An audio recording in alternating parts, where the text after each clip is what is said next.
Hey everybody, welcome back to LaraChat Live, episode number 31.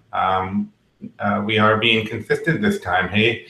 So in terms of our guest today, we've got our regular Eric, standard a-hole that we always have. And oh, I love your shirt. Eric wearing a LaraChat shirt.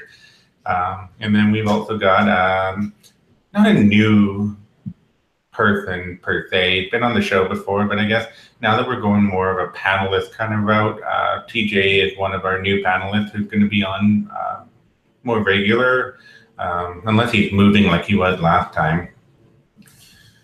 So yeah, man, I'll be around. Awesome. Well, welcome TJ to the show, and thank you for becoming one of our regulars and bringing that sexy beard with you. I can't grow a beard. I have questions about Eric's patchiness. It's not there. This is like a year's worth of growth right here. This is all I can muster up after a year. Just this right here. It's shameful. But anyway, welcome back, Eric. It's good to see you again. In terms of what we're going to be talking about today, APIs. API is life, is it not? Oh, for sure, man. Love APIs. Love them. So where to start? I mean, there's such a wide range topic that I'm pretty sure that we're gonna go. We're gonna hit that hour mark, and then we're gonna be like, crap. There was so much more I wanted to talk about. I just know it. But where do you guys want to start? Let's start with a controversial question. Do we think APIs are overused today, or do we not think they're leveraged enough? I don't know. I feel like they're appropriately used. I mean, if you think about it, there's with a big push towards like microservices and front end frameworks like Vue and React. I think it's like it's not like too much or too little. I think it's probably about like the right amount right now. I don't know. What do you think? I think that depends on the developer. Not a single developer, but the decision of a or multiple developers in terms of how they interact with the API. I know one of my projects, I was using Vue.js in the front end, calling a Laravel API, and one of the things that we did was when we started out, we had a single API call to get data of say the user, the profile of the user. And then the client came along and said, oh, I want to have extra stuff, links for the user. And we talked about it, and we're like, okay, well, maybe we'll just make a second API call. So we had a second API call so we did eager loading on the profile API endpoint to get the user profile information and let's say their links and any other related data. But then because it was an edit page, for example, we had a drop down of all the different links link types like LinkedIn, Facebook, Yahoo, or whatever, right? Now, that was a second API call because to us, it didn't make sense to throw it all in one. And then the client came back with more and more requests. And then we came to a point where we had like 10 API calls to get this, common data to fill out our drop downs and our options and so forth. And in hindsight, I wish we had not done that because we're incurring a cost of every single API call, whether it's cached or not. It's still an HTTP cost. There's a cost, there's a time incurred with that. So bad on us for not trying to get all the requirements up front, but sometimes you can't always get that from the client. They don't know what they want until they see it. I feel like sometimes it is overused. And to us, it was like, awesome, we can use Vue. Let's do this. Let's build this awesome API. And then in the end, it didn't really save us much time. It added more of a headache. Curious what you guys would think about that. But you don't feel like I can appreciate what you're saying, especially from the headache perspective, because if you're more of a traditional coder and you're used to everything being basically local, the idea of having to make API calls every time you want to fetch data or post data back can seem overwhelming. And you're right, APIs can get unruly pretty quickly, especially if they're not well thought out ahead of time. This is where you really start to see good architecture put in place. Like you really start to see developers who think through problems completely, as opposed to developers who are trying to resolve the issue in front of them. I think APIs are not designed for those developers, not from a development perspective, because you really have to look down the road when you're developing APIs. But my question to you is, with that overhead, I mean, to me, APIs add flexibility. So if I'm developing an API, chances are, let's say, to create a user profile, the chances are down the road, my idea is that I'm not going to create that user profile in one place. Like I want to have the flexibility of calling that API from other locations, either in my application, or if I want to expose it externally from outside my application. I think if the idea is that the functionality is going to be local and always be local, perhaps APIs are lost on you. That's kind of how I feel. I mean, was that where you're going? Like, was that the plan with what you guys were trying to accomplish, to create a service that was consumed by multiple endpoints? In the beginning, yes. We did, like the user endpoint, we wanted it to be able to be called anywhere we needed user information. And that API endpoint is absolutely fantastic. It works. I think the difficulty came for us was on like the create and edit pages, where we needed like the drop down to help. If you were like creating a user, there were specific drop downs that you would select to say this user information is male, female, the gender, and subsequent gender. What other things? We had, height, weight. It was a little bit. We were pulling more profile information. So I think the whole create and edit page, if I had to do it again, probably wouldn't be on an API. Maybe that needs to be standalone. But then that goes into the next question: do you go full API, or do you how do you handle that? Yeah, I mean, I look at it and I actually really appreciate how Eric phrased it. I think it's a big mindset shift, going from somebody who works primarily with, let's say like a standard or standard-ish like Laravel install, where you're just posting right to your controllers, and you're rendering out blade templates. I think going to an API first or an API primary approach is a big a big state of mind shift. Like, you've got to really think about things different, and you really have to sit down and do a lot more planning. You really have to model your data. I don't think you necessarily have to do a ton of it up front, but when you get new requests in, APIs can evolve. And as you get new requests in, you have to take a look at all of your other data models, like all the different attributes of a user, and decide, all right, maybe these links are a separate endpoint, but maybe they are really tightly coupled to the user. So maybe we just always return them with the user. Like, you got to take a step back and plan a lot more, even just through like a regular evolution. You can start small and then let it grow big over time, but you always have to take a step back and really think about what makes sense in the data modeling, to your responses, your input validation, your endpoint planning. There's a lot of planning. And I think a lot of times people, when they go to build APIs, you'll end up with something that is like really slapped together. But to build a good API takes a lot of planning and a lot of thought. And if you put that in, I think it's totally worth it. I also want to chime in on the whole planning thing. Like, even if it's not an API, being able to plan up front, in my mind, is like incredibly valuable. Like, one of our projects, we had like a 2-week sprint, and we planned up front, and we went to work, and it was like 2 days in, and we were done. Like, Now what do we do?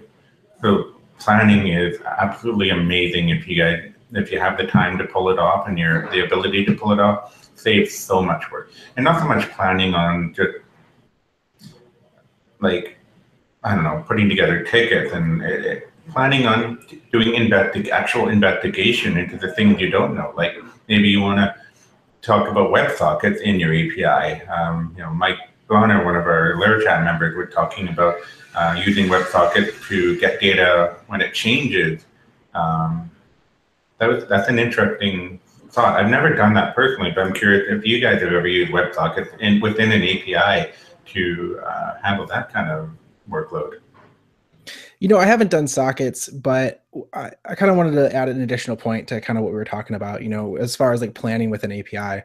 When you build an API, really what you're doing is you're creating a contract.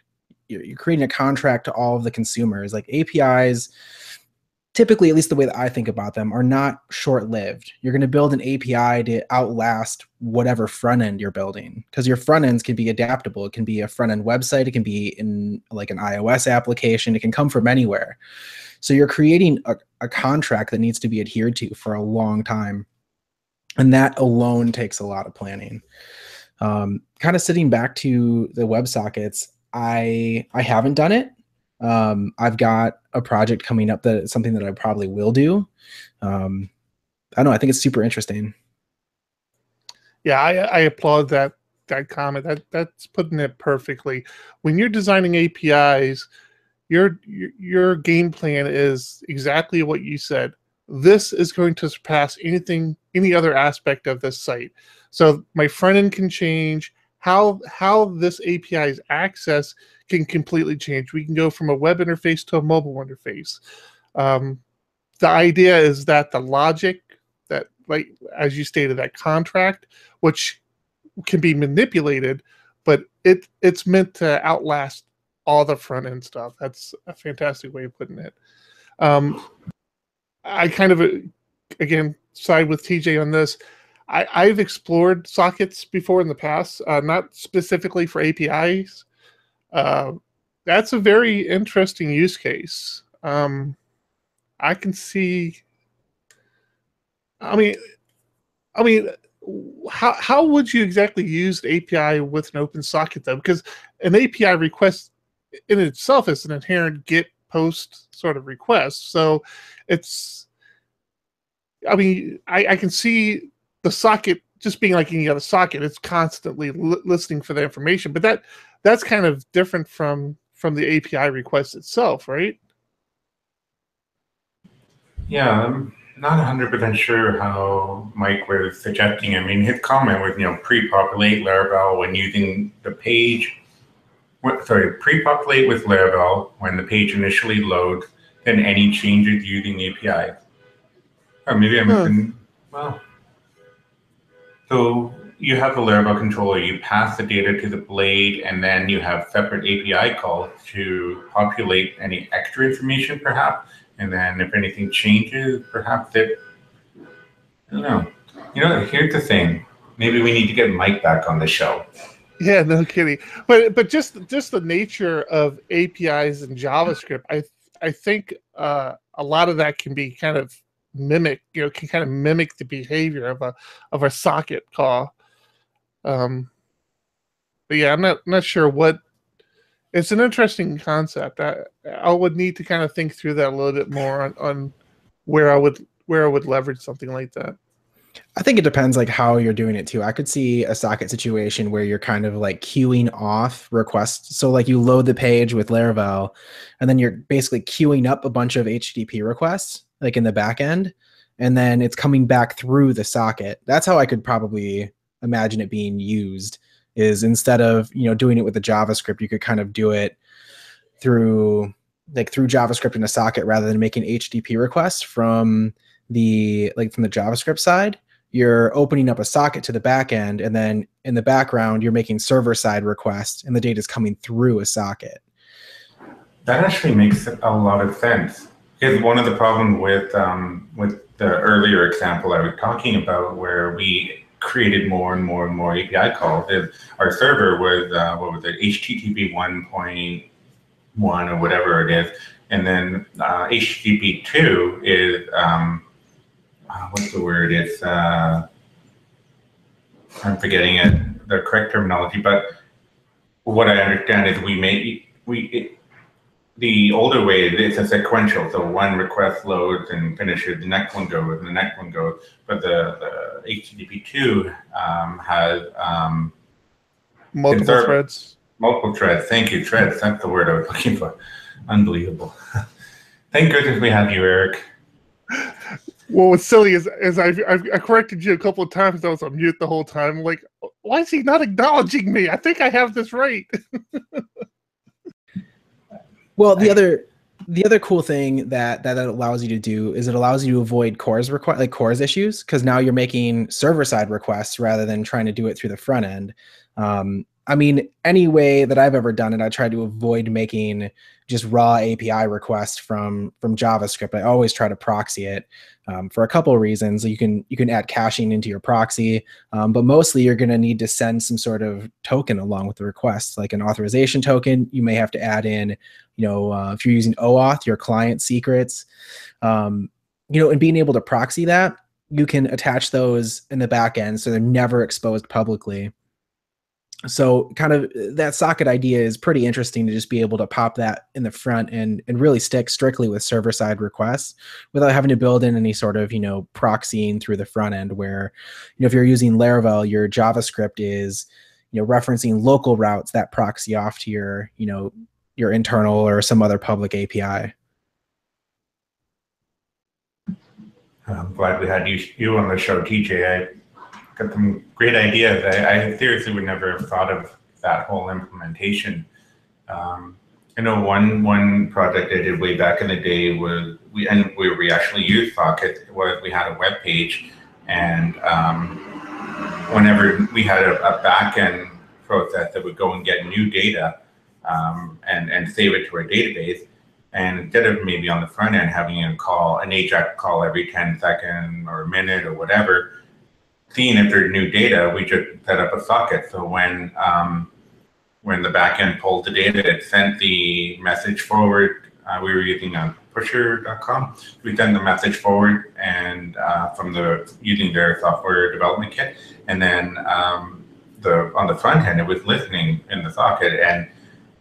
But the thing is, we didn't want to send all the data through the socket. What we did was we just sent a message, something like, "Hey, there's some new data. Go get it." So on the front end, when that message was received, we then made an API call to our actual API to get that new data and then updated our page accordingly. Kind of similar to what Mike was talking about, it sounds like, but Mike seemed to, his example was more on supporting the page load, which actually would have been great in our case because, like I said, it was one API after another, and it would take 10 to 20, if not 30 seconds, depending on the browser speed and the computer to load that page, and that was really frustrating. I want to touch a bit about how the separation of the front end and the back end is really cool in terms of API development. Because one of the things in Laravel 5.5, there's the API resource class. And I don't know if you guys have used it, but at our local PHP meetup in Vancouver last night, I did a chat about it. And it basically, like, if you've used the PHP Leaks Fractal package, transformers, it's basically that. But it's really cool and I like it where maybe our backend might change over time, but this user resource class can take that backend data, the model, and then when it's sent forward, we can ensure that our JSON object that we send, or XML or whatever that we send display through the API stays consistent. So if we change the API, we don't have to change the front end, so to speak. Do you guys handle anything like that, or do you change both if the need comes up? No, I used Fractal for a long time. I'm a big believer in having a layer of abstraction in front of your database, and what that helps provide is a lot of that standardization. If you're creating, if you look at an API as a contract, which is, I constantly look at it like that. You want to support that contract for as long as possible. So by providing that layer of abstraction, it allows you to change your underlying infrastructure and architecture as much as you want, while consistently being able to provide the same output and, you know, adhere to your contract. So I used Fractal for a long time. I used the League one for a while, and then I used Spotsy's package for a while because it makes it really easy to use. But I always really wanted a solid framework solution, and the pull request that came in, you know, off that pull request, Mohammed and Taylor and I kind of went back and forth a bit on it, and I'm really happy with the way it turned out. I know Taylor and Mohammed put a ton of work into it, and it works great. I'm using it right now. We're going to be rolling out at work a new API soon, and you know, right after that pull request came out, I ripped out Fractal and put this in place. And I'm actually using it. I'm using a slightly different version of it for both the request and the response. Tom Schlick and I have been working on a package that kind of bridges the gap between you know, API evolution and being able to transform your request and response through versioning. So you even get like an additional layer of abstraction there that can help you transform that contract over time. That's really interesting. I feel like I saw that pack. Is it on GitHub right now? Yeah, it's under a Tom Schlick's namespace. It's called Request Migrations. It basically was designed after Stripe's request migrations. So that's there's a couple issues on it. I'm going to be working on it a lot next week, and hopefully tighten it up, because our API has got to go to production soon, and that package is part of it. So definitely worth checking out. Yeah, I remember taking a look at it. I might be one of the people who started, but it's something I wanted to come back to, because that's another thing that we've talked about at the company I work at is we're refactoring some of our API endpoints, but we don't have versioning in place. So we've been trying to do like a hybrid of versioning by throwing a V1 into the route, which is okay at best. I wish it would be nicer, but hurry up and get that done so I can start using it. Yeah, it's pretty stable. There's one bug in it right now, but other than that, it's been really stable. Phil Sturgeon is someone who I've really followed closely as far as talking about API design. His book, Building APIs You Won't Hate, is fantastic. I feel like it's kind of like the Bible for building APIs.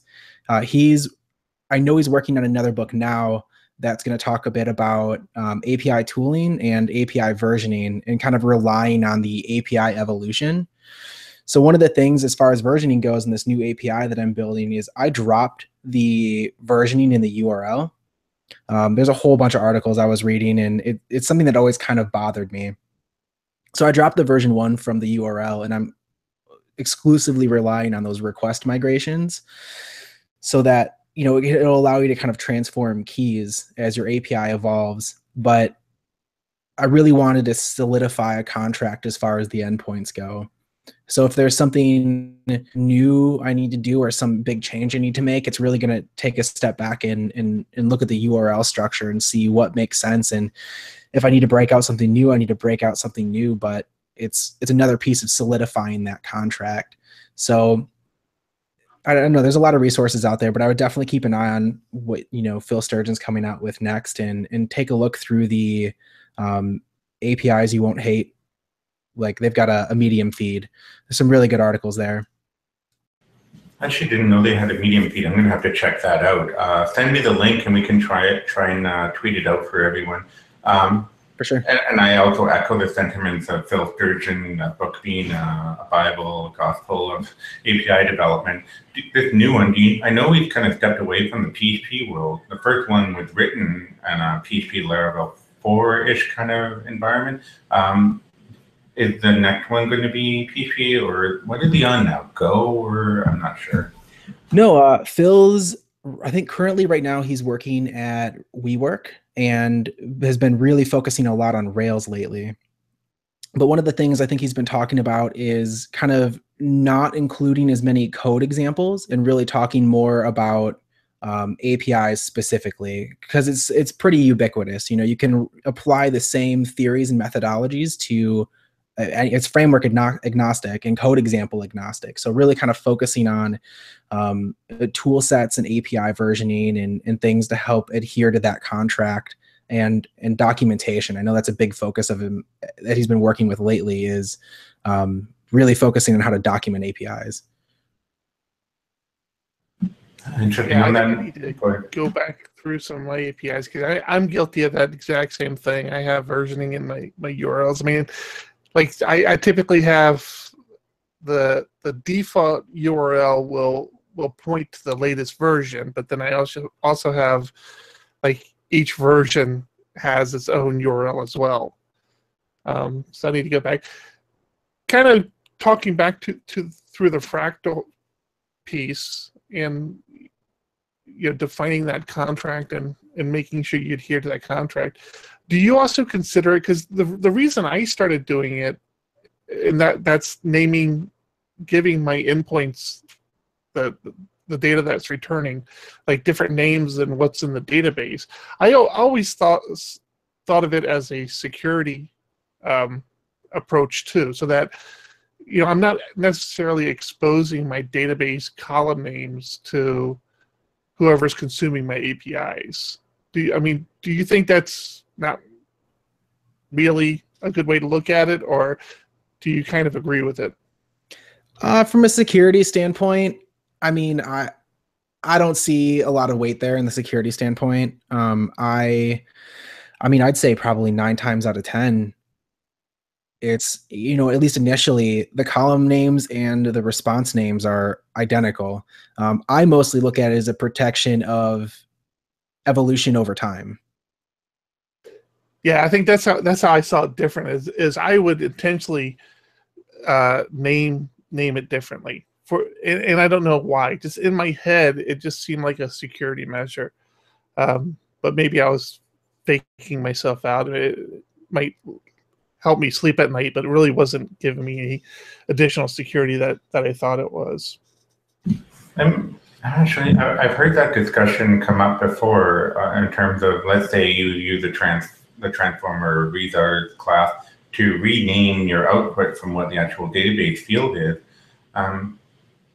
I kind of don't agree with it, and sorry, I'm back and forth, and I want to put it to you guys, like, do you really need to change it? Like, are you creating more confusion for yourself as a developer when let's say you have first name?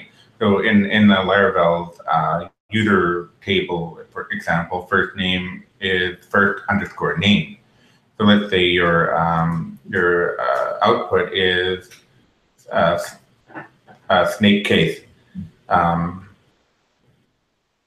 Sorry, in your transformer, you convert it to snake case for the output.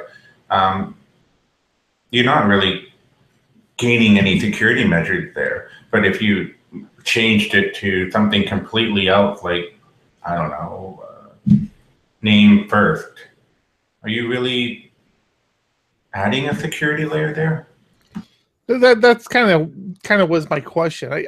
In my mind, I always felt like there was some security there. I mean, first name is kind of a ambiguous example, but there are column names that might have a little bit more of a sensitive data type associated to it, where maybe it's UUID. Maybe it's a UUID column name in your database, but you don't necessarily want to expose that as what the column name is. In my head, I might expose that as the user ID. If there was a reason for me to pass that to the end user, and again, in my head, well, first thing, as somebody consuming that endpoint, that makes more sense to me.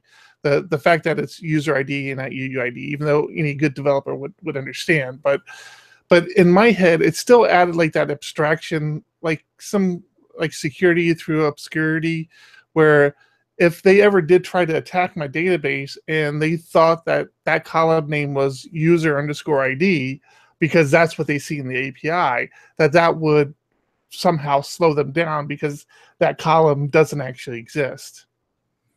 Yeah, I mean, and again, yeah, good. Yeah, the UUID, I definitely always like proxies to the ID, because when you look at my URL structures, that's you use the UUID as the reference in the URL to some sort of resource or entity ID. So that one changes. For me, it's actually taking everything a step back, like kind of stepping away from the code base and stepping away from the database. When I build APIs, even ones that are just like, I got a couple endpoints now, and then as I get more requirements, it just kind of grows over time. I always document first. Anytime I touch APIs, it's always documentation first, because I want to provide the best contract possible for anyone who's going to be consuming that. So all of my key names, all of my key names, all of my like how I combine the data, all of my URL structures, all of that's done first. And then I move on to implementation. And one of the nice things about that too is it allows you to build integration tests against that contract. So once you design it, all of those decisions are made. So this is what my user resource is going to look like. Here's its relationships. Here's some other user, like some other resource that user owns. And I'm going to design all that first. Now I can make an integration test against it. And then using cool services like Apiary, once you have that documentation first, the person who's doing the implementation on the front end can be doing their implementation while you're also doing the implementation that serves that contract. And then in the end, you swap it out. They point to your API code base rather than Apiary's mock API, and it should all link up as long as everybody was adhering to that contract the same. But for me, it's never been about security because I'm doing the design first. So all of those naming conventions in the transformers are solely based around what I think is going to be the optimum experience for someone who's consuming that contract. Good. You touched on a little bit, and I think it's a good segue into kind of another discussion point. Documentation for APIs is such a key aspect of that workflow, especially if you're exposing public APIs that you want developers to be able to consume. You touched on Apiary, which is probably one of the better ones out there. Like you said, it allows you to do documentation. Based on the documentation, you can spin up mock servers for people to use as you develop out the actual endpoints. That's such a cool tool. We were talking about a little bit before the show started. That's now owned by Oracle. Not exactly cheap. There is a free tier, but it's kind of a little bit expensive. What other tools do you guys use for not only documentation, but just tools you use for API development in general? Anything stand out? I think one to add, now I don't have a great amount of experience in it, but I have kind of looked at it and used it with Swagger. That was what I was going to mention. So here's my grief with Swagger, and you can let me know if you have a similar experience. I always feel like my code is so messy after I've added my Swagger documentation. So I'll comment to that. Are you talking about using Swagger through like doc block generation, like auto? Yeah, that's historically how I've used it. I mean, how else would you use it? Yeah, I'm not typically a fan of doing that at all. Yeah. The way that I do it is there's two ways you can define Swagger, or Swagger and Open API are, I believe they're the same thing, or at least they're very similar. So there's two ways you can define it. You can define it through YAML, or you can also just define it straight through JSON. I've always just done the YAML configuration.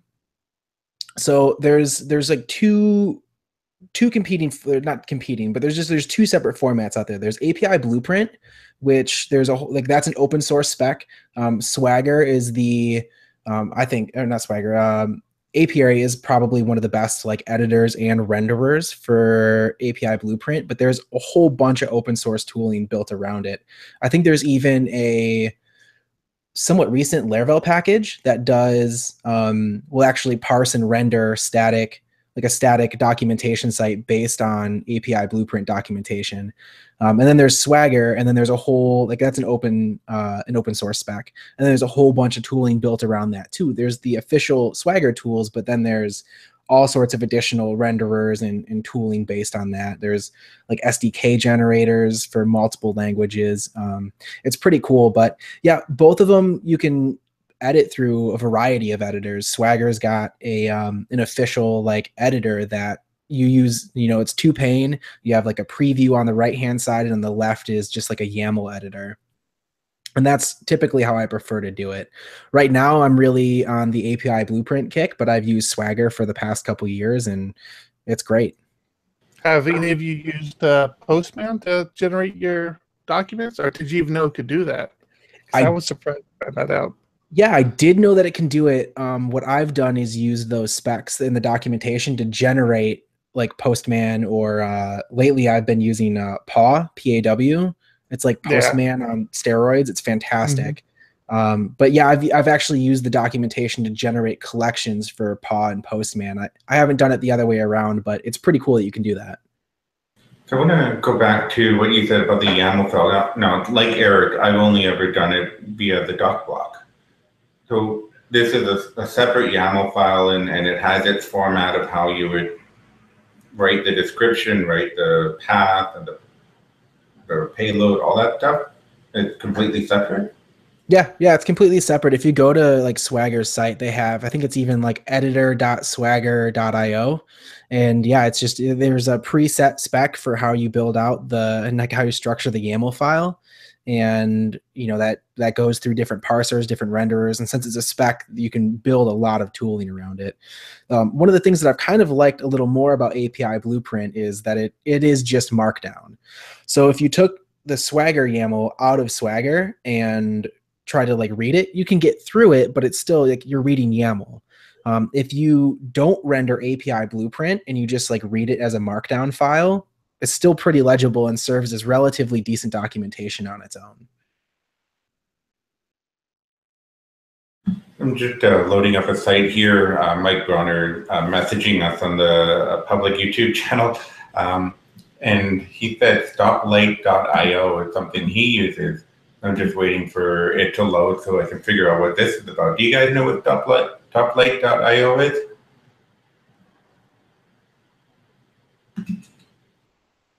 That's a new one on me. I was just trying to bring it up myself. It's not loading, kind of slow. I don't know whether us three are hammering it and it's going down. We broke it. Well, maybe we'll come back to that once it loads. But so I want to now that I've learned about this YAML thing, thank you for that. So when you do your planning, do you write all this YAML, all the YAML code up front as part of your planning process to help like envision what you're going to deliver? Yeah, I got to a point with it that it became really fluid to write it, and it was just like, I was just typing stuff out. I think in the beginning it was a little challenging to wrap your head around it, but yeah, that's how I typically do it. Like sometimes I'll even just get a piece of paper and just kind of sketch it out. But yeah, I typically will dive right into either the Swagger YAML or API Blueprint like Markdown and just start, designing the API. A lot of times, like I'll design it, I'll kind of sleep on it, see how I feel about it in the morning, kind of do some mental gymnastics of thinking about, all right, like if I was going to be consuming this to build an application, how does it feel? How does it, how would caching look against this? Does this make sense? And is this something that, over time, do I see this evolving well and changing well? Is this a contract that I'd like to try to adhere to? So yeah, I dive right into the way that I'll document it and design it there in the documentation. The added bonus is your documentation's done at that point. You don't have to circle back and go, oh, I'll do documentation later, which never happens. It's nice that you can like design it and play with it, especially with Apiary. You can design and play with it right there. You can, pull up, a terminal and curl it and see how it looks, how it feels. I think there's a really strong argument to do your design work in the documentation framework. Interesting. Now I'm wondering about like consider part of this planning process. Like most of us, when we use Laravel, we use it as an MVC type of framework. Our models are one-to-one to the tables. Do you guys ever get into like a more of a domain level concept in your API endpoint where you may be calling multiple models or tables, or do you strictly keep that one-to-one relation across the board? That depends on the endpoint. There's some endpoints that are a resource and like an eagerly loaded relationship that makes up a single representation of a resource. It depends on how well it fits the database model. So like that plays into some of it too. Like some of this stuff is a single representation of a resource, but it may take two tables to do it because that was the best way to model the data in the database. So it's, yeah, like I'll eagerly load the call before I pass it to the transformer.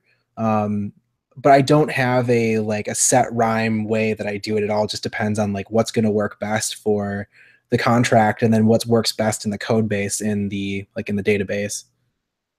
Yeah, I think the only thing I try to do as far as like thinking through that is I do try to get as much of the data, I try to anticipate what somebody consuming the endpoint would want.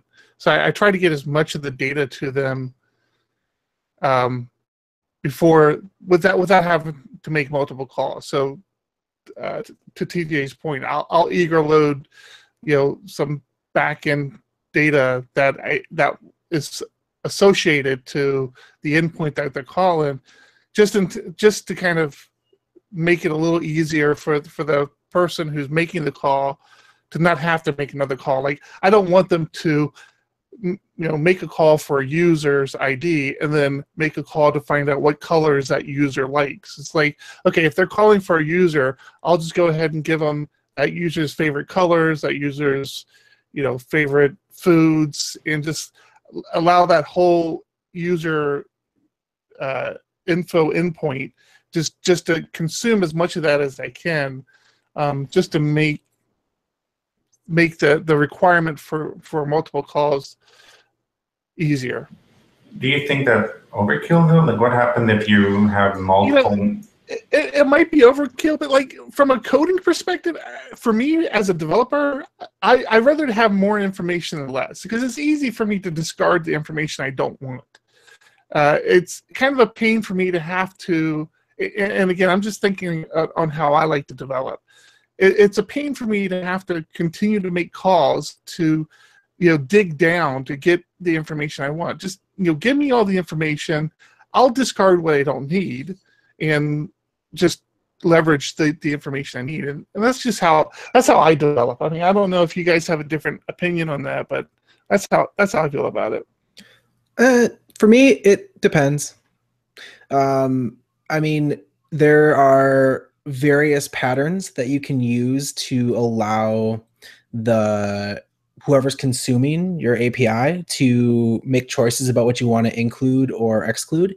There's if you look at Fractal, they have a pattern where you can pass in a query argument that's called include, and then you can comma separate additional related resources and then you in your code base as part of the transformers you map how it includes those relationships.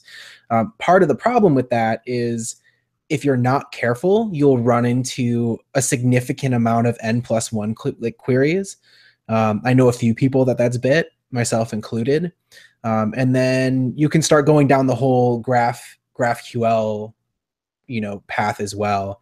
But I definitely take time to, try to figure that out ahead of time and just make smart decisions. I typically don't reference, dynamically included additional data, but I definitely try to, I don't know. I try to make smart decisions up front when designing the API, like what might make sense including as a user resource.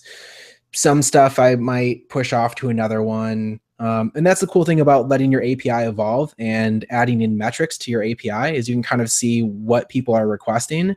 And if they're saying, hey, I'd rather have the user's favorite colors as part of the user, sure, it's not really a ton of effort adding that in. And additions don't break contracts for the most part. At least that's the way that I structure a lot of my APIs. Adding in additional keys to a response is not breaking a contract. Removing them, yeah, that's a problem. But adding them, especially like in all my documentation, it says, hey, we might add additional fields to this, this resource as the API evolves and grows. So I don't know. There's a whole bunch of different ways of handling that, but I just try to make smart decisions up front and see what happens. Yeah, I recall that include thing that you mentioned, but what I'm actually curious about now is, let's say, filtering. So you talked about a user endpoint returning a single user's information. What if we took an endpoint that listed all the users or a paginated list of users in the system, but we only wanted to filter it where the first name is like, I don't know, Foo, or like, and these are not so much dynamic parameters, but you could go in there and type, first name, last name, and really try and dial down what your result is. Do you guys allow it that kind of flexibility, or do you keep it really tightly contained and say, when you call this API, you're going to get all the or paginated list of users all the time? Really depends on the data and what I anticipate consumers wanting to do with that data. A lot of times I'll exclude it for the majority of the API, except for maybe one index that I know is going to, one resource, in a collection that I know is going to need to be queried on. Like I know it's just going to be a common thing as part of that collection. I've done patterns where I've done a query argument of filter, and you can pass in like some sort of like query string. I've tried a couple of them. I think there are specs available to kind of pull from and use for building like URL queries and filters for that kind of stuff. A lot of times I might push that into a search endpoint.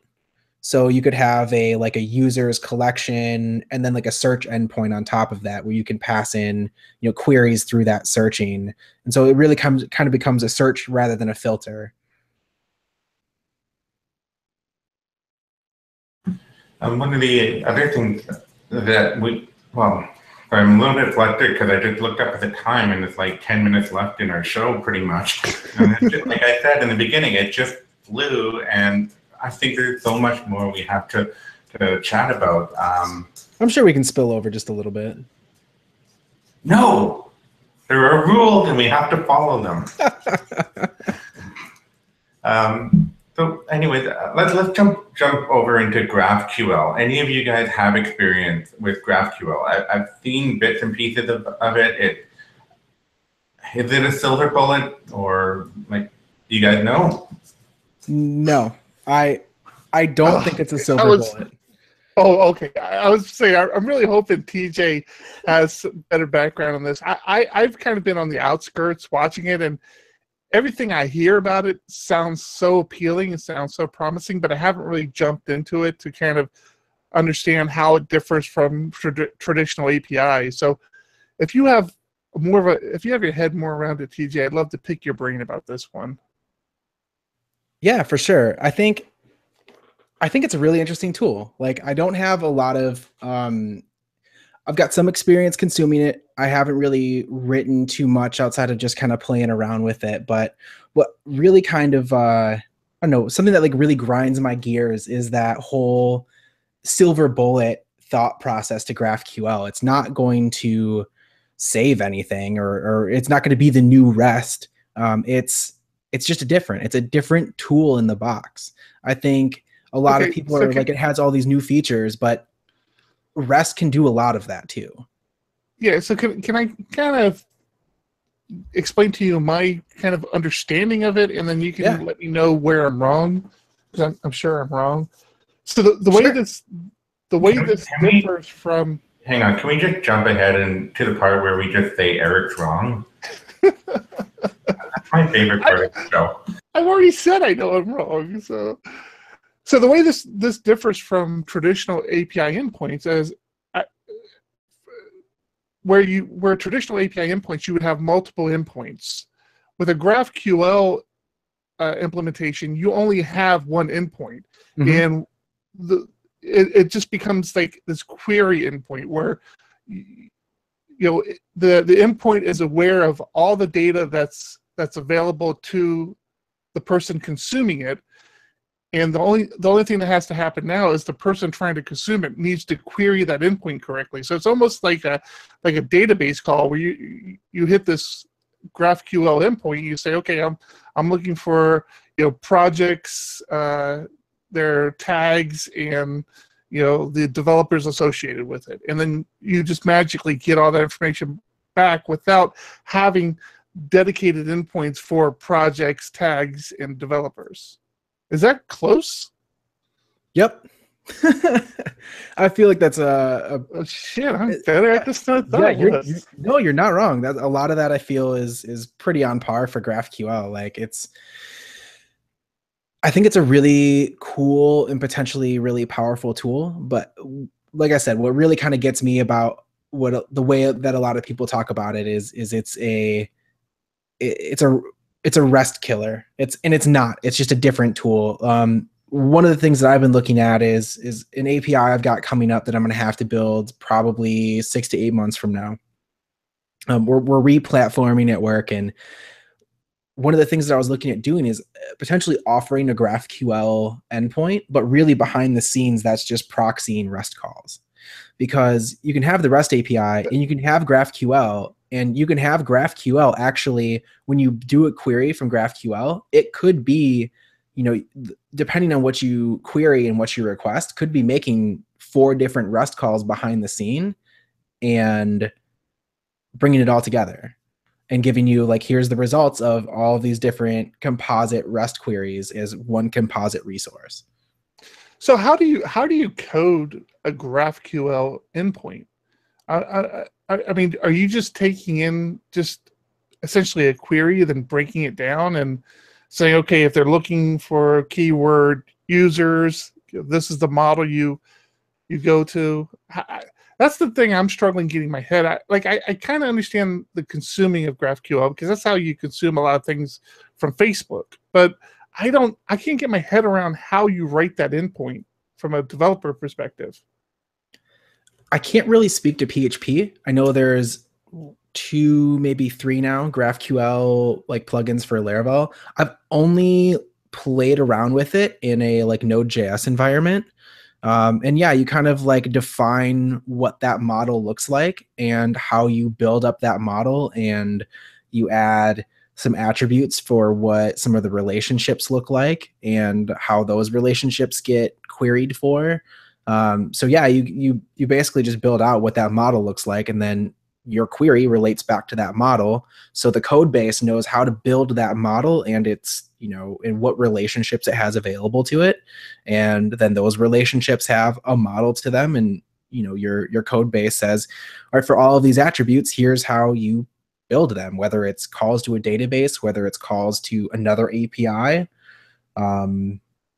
It's you model it all out based around like a resource, like a user or a user's cars or their favorite colors. So everything's kind of based around that resource, and your code just says, this is how you build this resource. Right. Wow, that's amazing. Yeah, I'm wondering about like this can live on top of a MySQL database, for example. Yeah, it can be a MySQL database, Postgres, SQLite, static JSON files, YAML, or it could be a composition of making calls to multiple internal microservice APIs. So it can be your user comes from an account service, and maybe they have, I'll put it in the framework of like where I work. I work with transactions in credit card payments processing. So you have like an account, and that account could have that account data will come from an account service, and then that account has transactions that were processed against it. Well, there's a whole separate service for querying transactions. So if you wanted to get a user and the user's transactions, then I'm going to do to build that composite model, I'm making 2 REST calls behind the scene to 2 different microservices to get that data, and then it returns with the user and the transactions coming from two places. So you could even split that up to, I'm going to make the users is just going to be a straight call to a database. And then all of their transactions, I'm going to make some SOAP XML query directly to our gateway and get of all of their transactions. And now you have the model that you just like you queried for in the graph of here's all that data. Yeah, I feel like I'm stating a little bit of the obvious here, but it certainly does sound like it's not, again, not the silver bullet, but it's something that won't solve a bad database. You're still going to have issues with your database is large with zero indexes, and that database design is still going to be slow.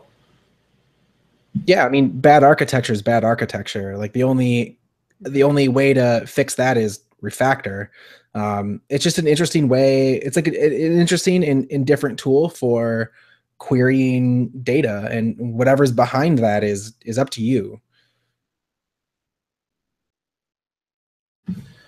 Well, I think at this point we're going to have to probably call the show. It's getting to the top of the hour. Rules are rules. You got to stick with them. That being said, I want to say thank you to TJ for coming on and being one of our new regular panelists. And of course, thank you to Eric for his perseverance.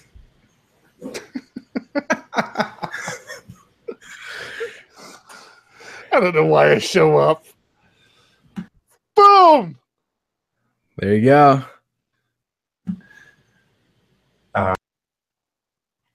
So what else is there to say? Like, is the next show about API? I mean, we've got our listeners. Like, how will we get some listeners on to talk with the panel here? What should our next show be on? We can do APIs. We can get specific about like what type of APIs, publicly consumable APIs, microservice APIs. We gotta do something different. We gotta mix it up. We'll come back. Yeah, we'll do an API show every month. We only have 2 shows a month, so that's not that hard. Okay, well, let's make a new podcast called API Live, and we'll do that on every other Thursday. That was the issue we had with PHP Ugly. We still fight it. We turned into this cryptocurrency podcast for about 3 weeks, where that was like all we talked about. And I had to slowly wean them off of cryptocurrency. So hey, when something's hot, something's hot. You guys. Huh? When something's hot, man. I tell you, man. Well, all right. Let's figure out some topics for the next show. Of course, listeners, people who are paying attention, shout out some ideas. Hit us up on Slack or Twitter. We'd love to talk about what you want to talk about. Maybe come on the show and teach us things. I think that would be fantastic. I don't know about you guys. Right. No, I totally agree. I mean, that's what this is. This is giving the community a platform to come out and have those conversations and reach out to new audiences and have some good discussions. I don't know why I'm here, but Sean keeps letting me show up, and he hasn't blocked me on Twitter yet, so I keep hearing. But yeah, this is it. I mean, this is your community platform right here. If you guys want to be on the show, hit us up on Twitter, hit us up in LaraChat Slack. We'll make those arrangements, and let's get that out there. Awesome. Well, let's call it here and say thank you for everybody for watching or listening to the podcast later on, or rewatching the YouTube, whatever it is that floats your boat. Then thank you, TJ and Eric, for coming on, and we will be back in 2 weeks with some topic that we probably pick about an hour before the show. And the next show will be without Eric, unfortunately, because we are firing him. All right. No, we're not. Bye. Thanks, guys. Have a good night, everybody. Thanks so much for having me. See ya.